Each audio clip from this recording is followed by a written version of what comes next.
Hello everyone, কেমন আছো সবাই? আমি সুস্মিতা, আমার নতুন একটি ব্লগে তোমাদের স্বাগত জানাই।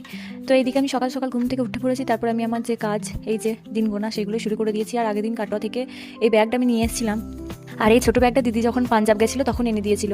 তো তারপর আমি এইদিকে ষষ্ঠীতে যাবো, তো ওই জন্য জামা এসব গুছিয়ে নিয়েছিলাম। বাট এগুলো তো পরবো, খুব কি পরবো না পরবো জানি, একটা পরবো 10টা নিয়ে যাবো। আর আমার বিয়েতে এটা একটা গিফট পেয়েছিলাম, তো গিফটটা ভরাই ছিল আলমারিতে, তো সেটাকে বের করে এখানে রেখে দিলাম। তো চলুন ওই ঘরের বিছানাটাও ঠিক করে নিই। আর এইদিকে জানলা দিয়েও খুব হাওয়া আসে, কারণ ওইদিকে অনেকগুলো গাছ আছে, জানলার ফাঁক দিয়ে গাছের ডালগুলো বেরিয়ে পড়ে। তো যাই হোক, কথা বলতে বলতে এদিকে আমি ছাদে কাপড়গুলো মেলতে চলে এসেছি, অনেকগুলো কাপড় ছিল। এবার নিচে যাবো, নিচে গিয়ে মুড়ি খেয়ে তারপর সবজিগুলো কাটবো। সবজি কাটতে কাটতে দেখছি বাবা জাম নিয়ে এসছে, তো জামগুলো ফটাফট মাখিয়ে নিলাম। আর এই যে ও টাইমে চলে এসেছে, পুরোপুরি দুটোতেই আসছে ভাত খাওয়ার জন্য। তারপরে যে ভাত আর মাছ ওকে দিয়ে দিল মা। তারপরে ও ওর হাজবেন্ডকে ডেকে নিয়ে এসছে, ওরা দুজন থাকে আর 3টে বাচ্চা হয়েছে। তো সন্ধ্যেবেলায় তারপর বসে বসে আম খাচ্ছিলাম। আর কাটোয়া থেকে আমি আইসক্রিম বানানোর এটা নিয়ে এসেছিলাম, তো ওই জন্য ভাবলাম কি করবো, কালকে তো বাড়িতে থাকবো না, তাহলে আইসক্রিমটা বানানোই যাক। আইসক্রিম বানানো হয়ে গেছে, তো আজকের মতো এইটুকুই। Thanks for watching.